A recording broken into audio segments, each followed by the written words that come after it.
কবিতার নাম আবার যখন ফিরব। কলমে এবং পাঠে আমি ইতি মণ্ডল।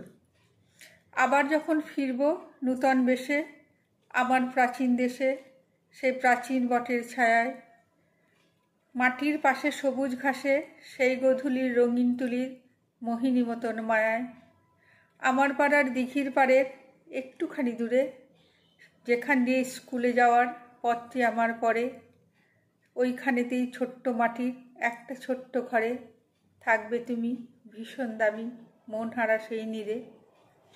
আমার সাথে দেখা হবে কদম ছায়ায় প্রথম মায়ার ভিড়ে, অনেক বলা না কথারা বিলাস ব্যথায় যত্ন করে নিয়ে হৃদয় ঘরে। রাত্রে তখন ঘুমের ভানে ঘুম না আসার অন্ধকারের তীরে ডুববে তুমি, খুঁজবে আমি দিবানিশি ধরে। অনেক খোঁজার শেষে বিজয়িনীর বেশে তোমায় ছোব ধীরে আমার মনের গহীন অন্তরে। নমস্কার।